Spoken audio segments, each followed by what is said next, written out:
back to Interface.fm everyone. Today we have a very special guest from Postman. She is working with Postman since last 9 months as a product designer. Also, she is an amazing storyteller. You can check her Instagram profile. We'll share in the description below. And today we will be discussing about user research, how to find users in B2B market for user research, and design culture in Postman.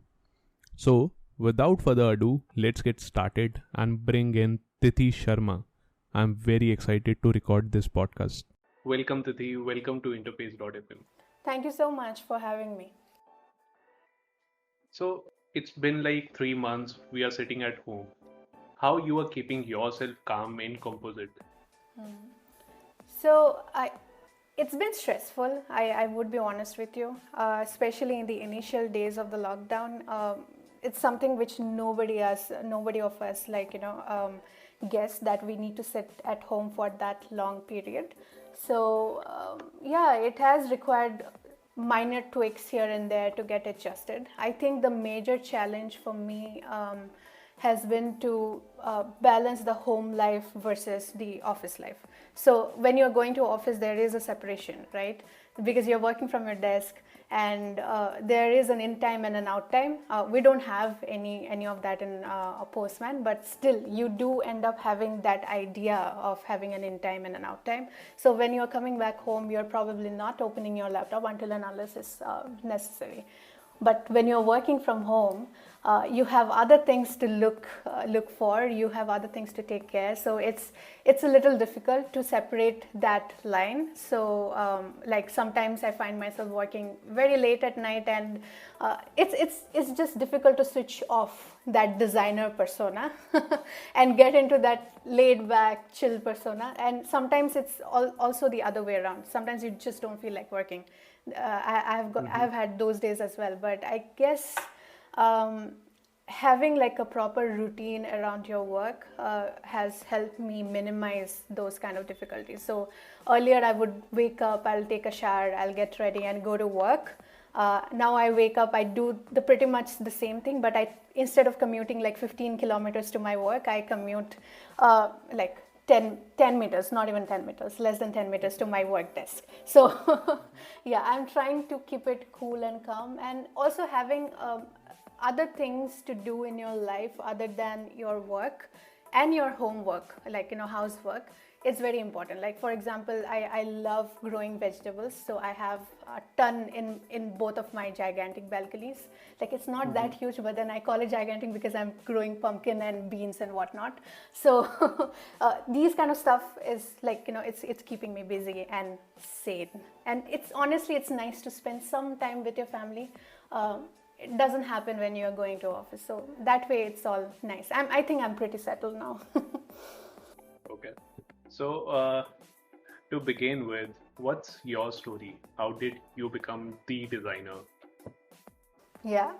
So I think growing up, I have always been this artsy and crafty kid. So even in school, if it was necessary for somebody to come and make like a rangoli or do like something for the notice board or make like a pamphlet or anything related to that, I would be the person to ask. And like the same thing continued even in college. So and I think I was very much clear in my subconscious that I'm going to take up arts no matter what happens. So little background about my family. So my mother is a homemaker, but my father, he graduated from an NIT, and he's like a hardcore engineer, right? So what happens is that when you're coming from that kind of a background, there are expectations that, okay, she's also going to follow the same footsteps. But luckily that was not the case with my parents. They have always been really, really supportive. So after finishing 10th, when I said that I want to take up humanities, there was no judgment. Few relatives might have said something, but that did not really matter because my parents were like two rock pillars. They really encouraged me to explore whatever I wanted to do. But I don't think I had any idea about human-centered design or interaction design or UI UX for that matter, right? Because I come from a very small town in Assam. It's called Silchar. So when you talk about design, the only thing which pops in your head is fashion design.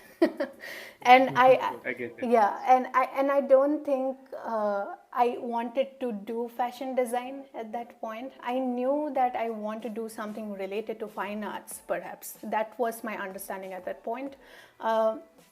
But again, I had zero clue how to approach that whole idea of career, doing making a career into arts field, or even in fine arts. I mean, I love painting, I do canvas, but I had zero start point. So I ended up taking English honors after my 12th, English honors, and also I did psychology and sociology. So and I did it from Bangalore. So I loved reading books other than painting and doing artsy craftsy stuff. But when I started learning more about literature and writing literature exams, I understood that knowing how to read a book and loving to read a book doesn't really translate into the fact that you can be a literature student. No, these are completely two different things, right?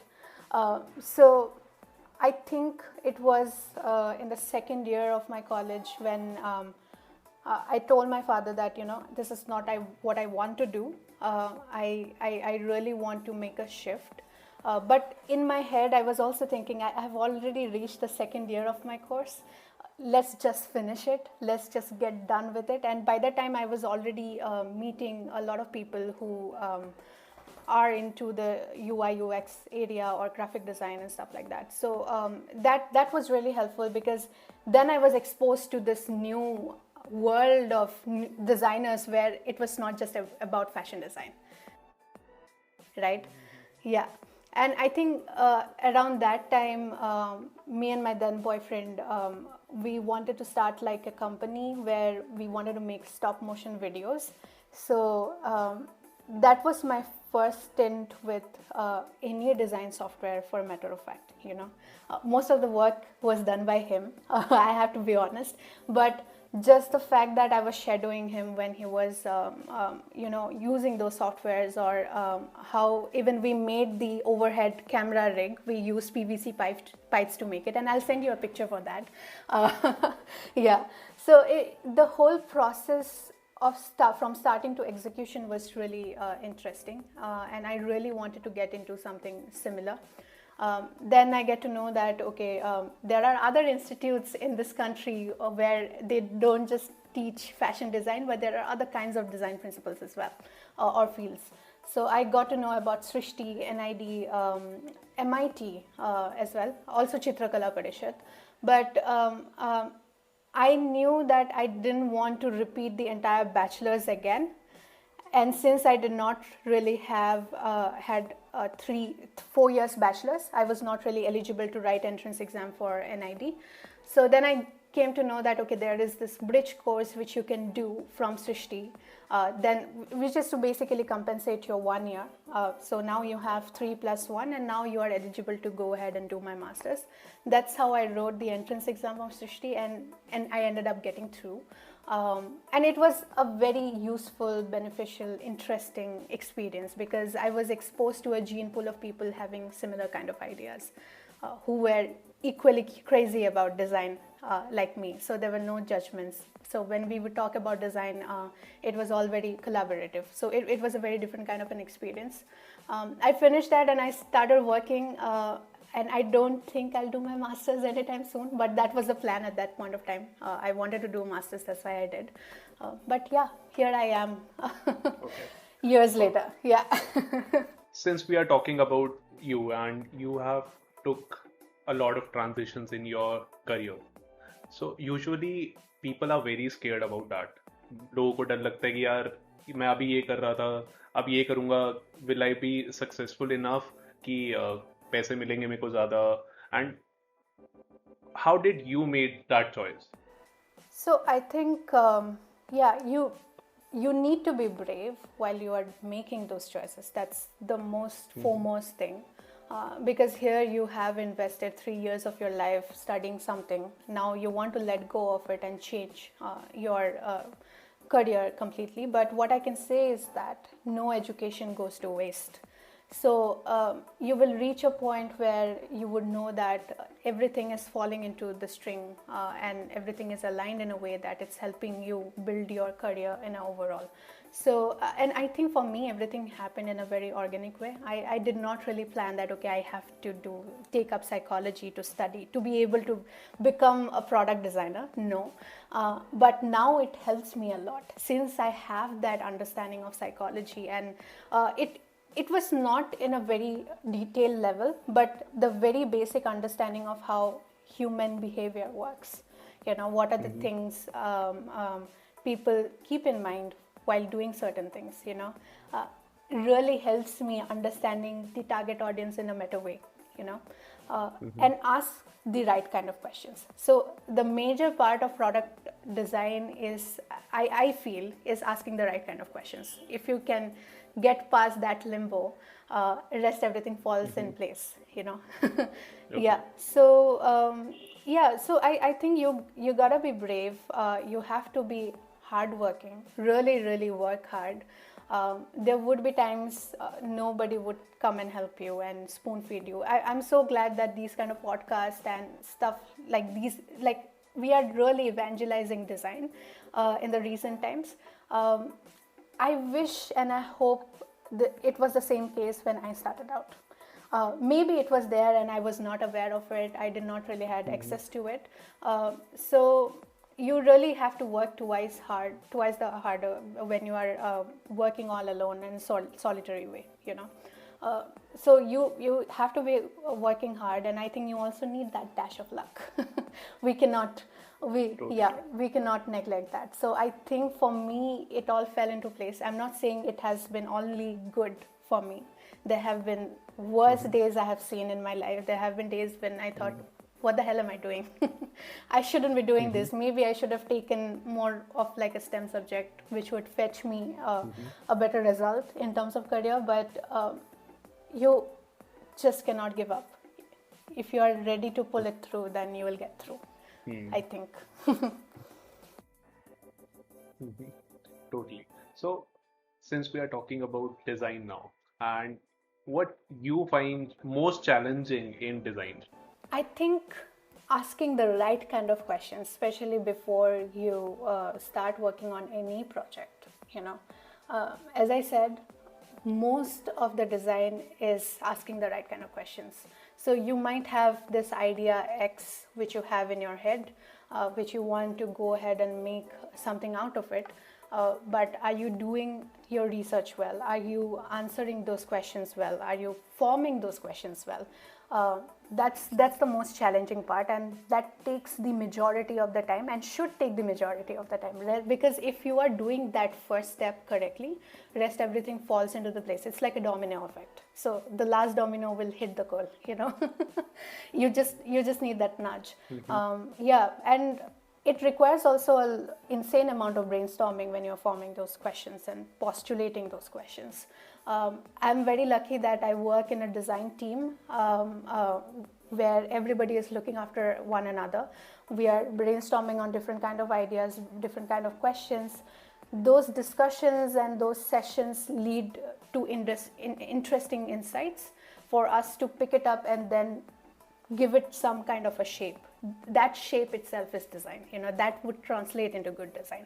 So that initial part is the hardest part, I feel. You will have like major questions, and like even after you have the PRD doc, there are so many questions which are left unanswered, and some of the questions are so not relevant most of the times, So to get past that confusion is the toughest thing, I feel.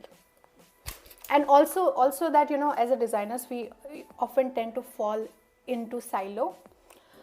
You start working on your own, and then you're not seeking feedback at the right time. That's the worst thing which you can do to yourself. because you always have to, it's design by itself is a very collaborative process. So the more you're sharing your ideas, the more you are getting insights on it and more feedback on it, which would lead to the better shaping of that product, Yeah. So I think Postman really helps me there, because we do not let each other fall into silos. We really pull each other and say that, okay, let's have a peer review and let's discuss over it. So that really helps. So, coming from a background in arts and psychology, so how it made you a better designer to understand the human psychology in respect of the user experience? So I think the very fact that we, like, whenever we say that, we have to go and understand the person, the user base, that itself is nothing but communication, right? So a designer, at most of the time, he is nothing but communicating ideas or gathering ideas, right? Or understanding how certain people think, or what is their aspirations and motivation. I think that the very base of understanding of such kind of motivations, behavior, or any kind of needs is psychology, So I think that really helped me a lot, and also sociology. A lot of the times, you are talking to audiences who are very different than what you have been expecting, or like if you're working on a global product, the landscape changes from, say, how people are thinking in India would be really different than how people are thinking in Europe, and a lot of it comes from the cultural background, how they have been brought up, how they think. To be able to understand those kind of insights and to differentiate and get value out of it, it's where psychology and sociology helps. It has really helped me. So like when we start talking to somebody who has a completely different cultural background, or like we try to understand these kind of stuff, so that we understand that, okay, if we are launching certain feature in certain area, in certain demography is going to perceive it in this way, that to have that kind of an understanding is very important, and that is driven by psychology and research and sociology. And I truly believe UX is like the pot where all academic principles sort of come and merge. So you cannot really segregate these kind of stuff. Like you must have some idea about it. Okay, perfect. So, since you have worked in startups which works in a B2B industry market, and so how do we research for a solution or a design for a B2B market, and how it's different from B2C? So I think B2B is more into the market research, where you are trying to understand not just your own market, but you're also trying to understand your the other kinds of markets which are out there, right? And trying to find opportunities in there. It's also to understand the better the opportunities which you can unearth from those kind of researches. Like, for example, I was working for this automobile company called 21 North, and I can give you a practical example for that. So we were more into B2B automobile space industry. So for example, if you have a Hyundai vehicle, you would probably call up the service center to come and pick up, send somebody to come and pick up your vehicle, and they would again drop it back whenever the servicing is done. So we were mostly dealing with the Hyundai, Toyota, Mahindra, Royal Enfield, and these kind of people. So that's again a different kind of a business. Now, to understand the opportunities between how our business idea can work with their market, and to be able to find opportunities within that is what I have done, in my past. So again, having said that, there is also another kind of market research where you are trying to understand your competitors, right? So there will be whatever idea you have, that's the X idea you have, but the adopters of that idea will be in millions. And it's not necessary that you are working towards it, right? There can be 10 other different companies who are working towards the same objectives, right? To study that kind of trend, to study those kind of industries, to gain competitive intelligence is also B2B market research, right? It helps you make better business decisions for your own company, so that you don't repeat the same mistakes which perhaps they have repeated, right? It helps you prevent those mistakes, and it's very important. I hope I answered your question. Yeah. So my next question to you is, how do we find users for B2B market research?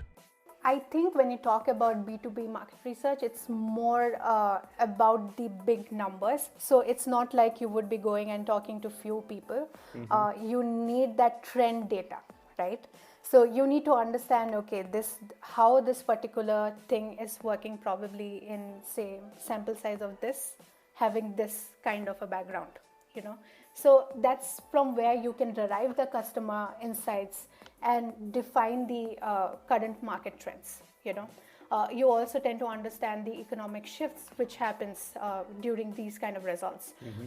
So again, to answer your questions, who do we approach? And who are these people whom you can go and speak to? Oftentimes when you are doing a market research like that, you're not speaking to any one particular person. You are relying on existing numbers, right?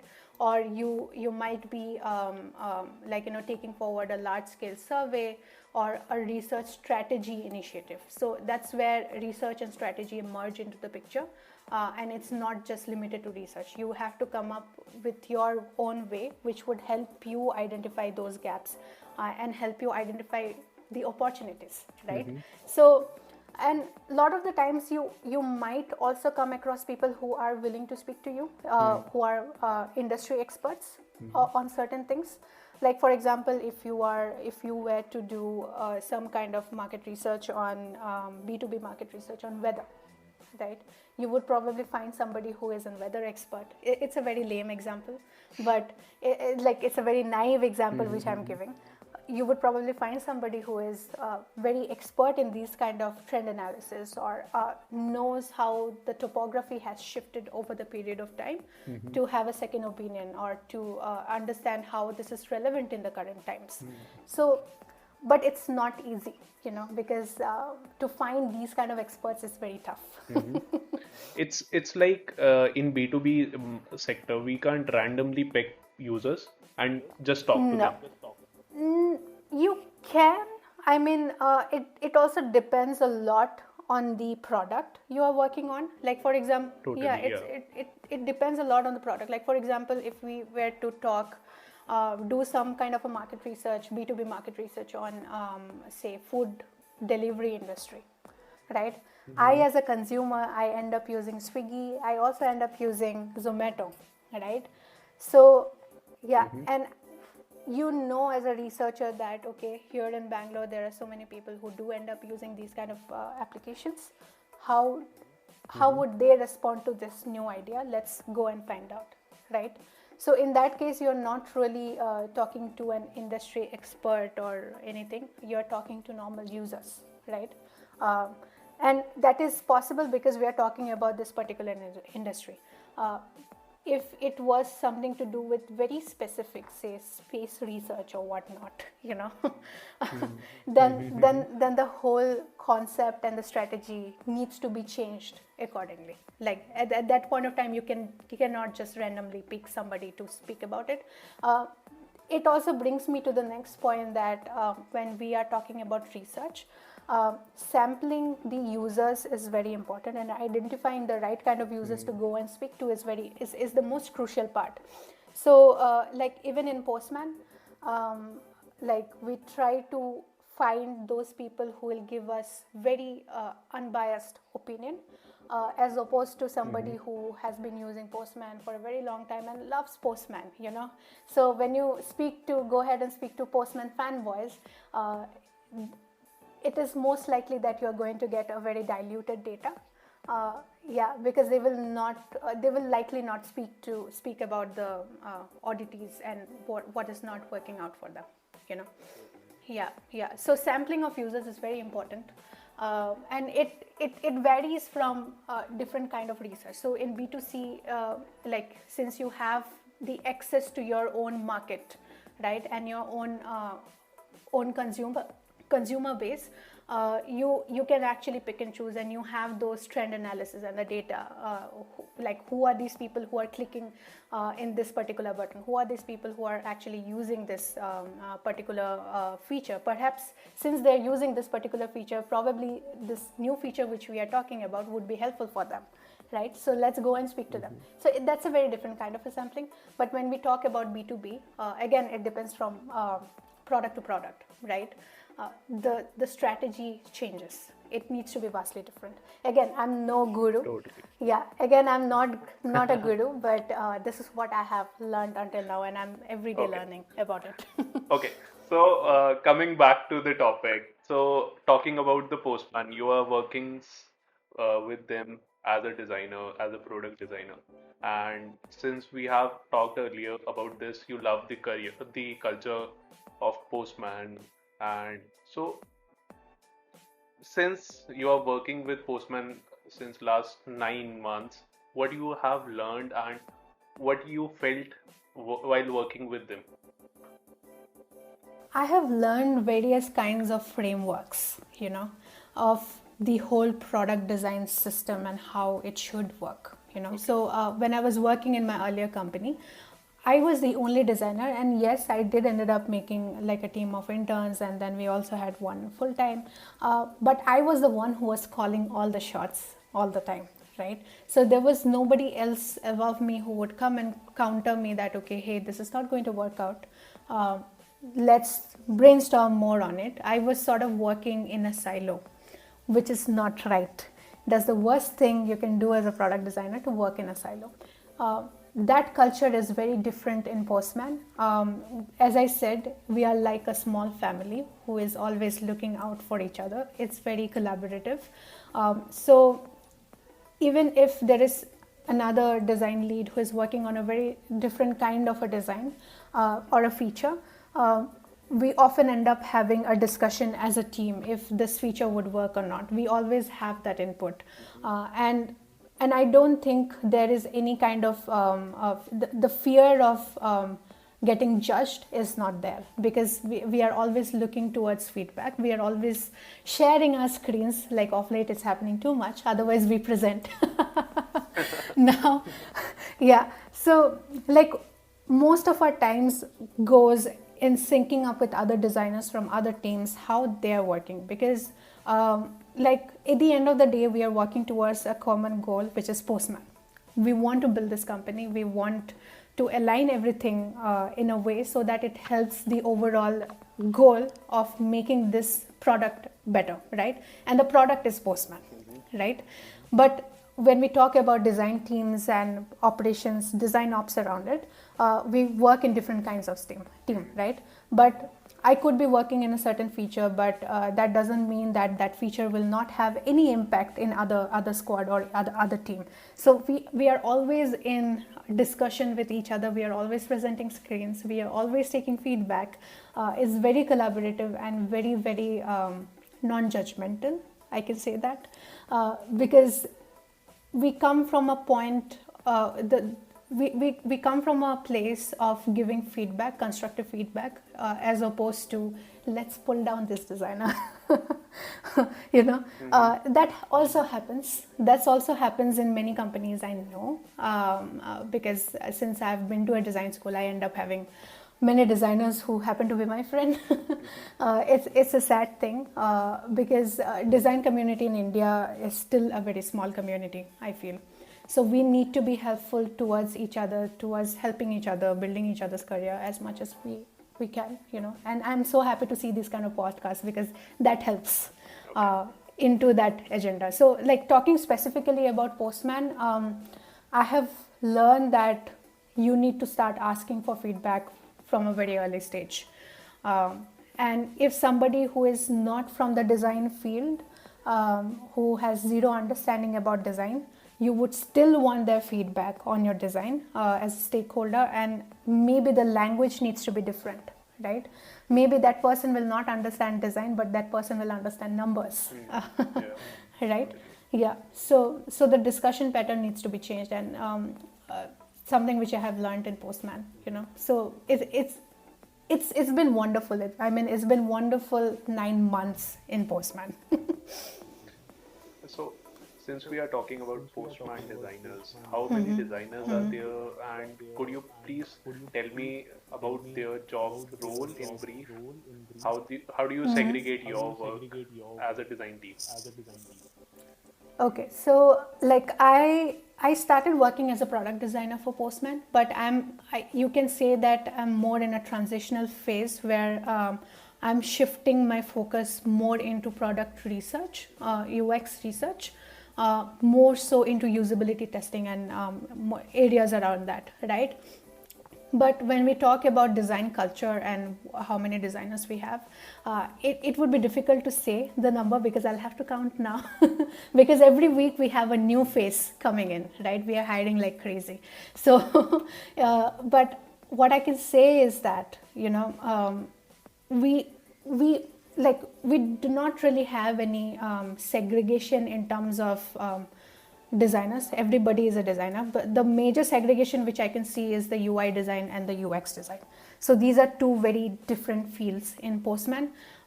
So as a UI designer, you are mostly working on the design systems, mostly working towards the components. You are also thinking more in terms of how that component will be coded eventually, right? So you don't want to make the developers' work too heavy. So you also want to understand how they're using the component and to build a certain product, because the design process doesn't end at a design stage. Even when it goes into development, there are iterations which happen, and you always have to be in loop, right? So that's a major segment which we have. And then we have the product designers, UX designers, which is we don't really have any segments like segregation. It's all same. We are working as designers. Maybe in future we will have a separate research team. We currently do not have that. Or I think I should say that we are in the process of forming that. As I said, I'm more in a transitional phase, and I work a lot with Mary Kennedy. So she is our director of research, strategy, and content, and also design, right? So I end up working a lot with her, but for it's just me and Mary at this point in research. But going forward, we are going to have more people in research. So we are in the initial stage of forming a hardcore research team. You can say that. Okay. So yeah, we have the research, we have the product design, and then we have the UI design. And even in UI design, we are hiring, we are looking for people there as well. Okay, perfect. Yeah. So what do you suggest or recommend to round designers who are just starting with their career in designing? Mm-hmm. I really want them to be fearless and go and experience different kind of stuff, and not fall into a box. Because as a designer also, you can fall into a box, especially when you are just starting out. I started my journey as a visual designer. I can say that. But now I'm working as a product designer, and again, I'm shifting my career towards more into research-centric space. So I really want them to be fearless when they are experimenting with their design techniques and design approaches. I would really advise them to go out there, read more. There is nothing more holier than reading more about design and how other people are thinking at other parts of the world. It's very important.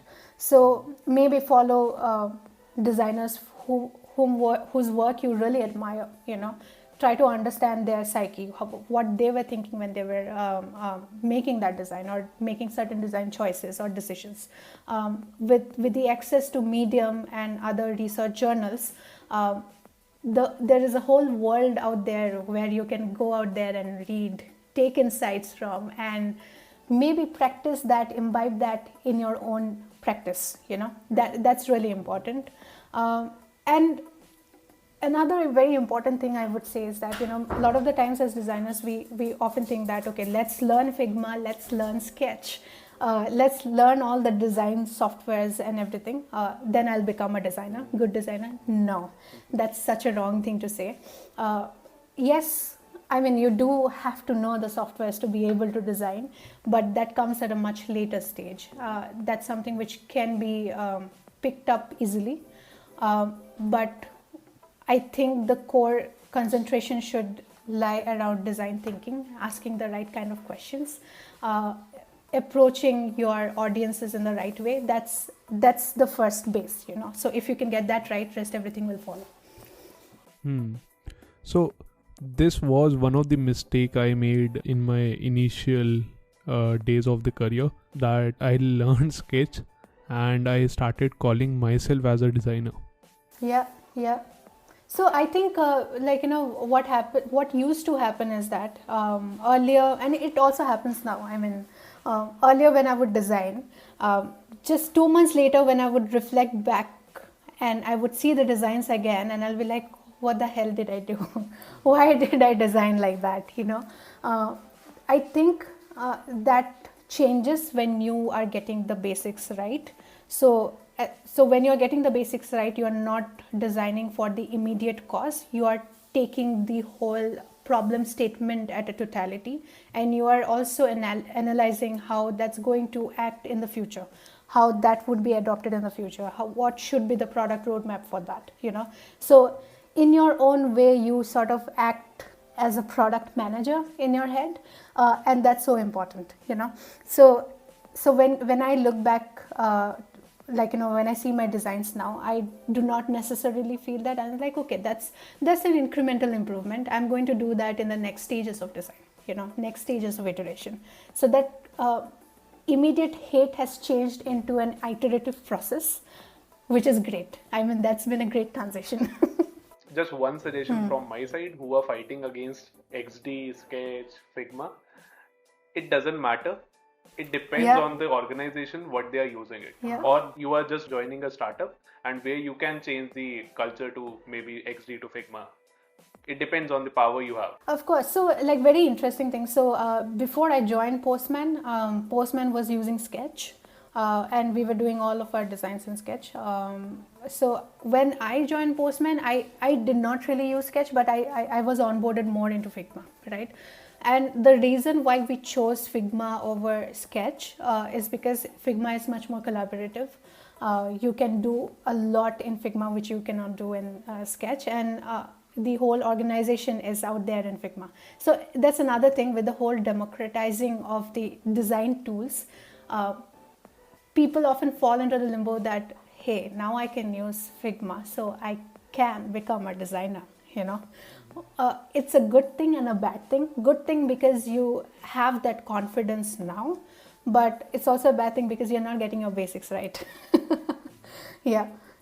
But nevertheless, I mean, insights are quite useful. So oftentimes when we share the Figma links with our engineers, they often come back and say that, hey, this component, maybe use this button in this way, So these inputs are also very important, and they are able to give these inputs because they can use that software. So I wouldn't brush it off completely.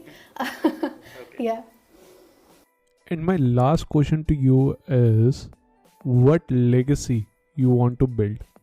Right.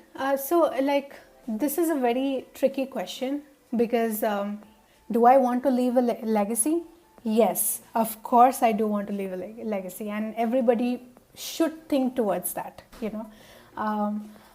But having said that, I don't think that legacy would only have design principles and thinking and only design related stuff. I want to live a legacy where the common people can also identify and probably get inspired. And it could be very mundane stuff like, being a good human being, as simple as that. or if we're talking about design, this is the first step towards that. I feel, this is the first podcast which I have done. I do want to evangelize design as much as I can, and I'm still learning. I'm still in the process of learning the design practices and the process, in spite of being in the industry for almost 3 years now. And 3 years is nothing. It's not a very long time, but as and when I gain those confidence, and also the expertise, I would love to share that. I do not believe in closed collaboration where you are just working in a limbo. Like everything should be out there and open for somebody else to be able to consume and get inspired by. So I know many designers who are doing a great job while doing that. Saptarshi Prakash, I admire the kind of work he's doing, because he's ending up evangelizing the design in a way which nobody ever thought they can. I don't think so, So there are other designers who are doing exceptionally good work, but I don't think I have reached that point where I can start professing that in a very heavy way. But as and when I reach that skill and that scale, I would love to evangelize design, and I hope that ends up living some sort of legacy. Yeah. So that's all for this episode. I would love to know, how do you guys do the B2B research? You can message us on PeopleWho.Design Instagram handle, and please press the like button if you like this episode. If you're listening us on Spotify or any other audio platform, please follow us for the more content like this. हमें इसी से motivation मिलता है यार. If you learned something from this podcast we are hosting, please share the words with your designer friends. See you in the next episode. Thank you guys.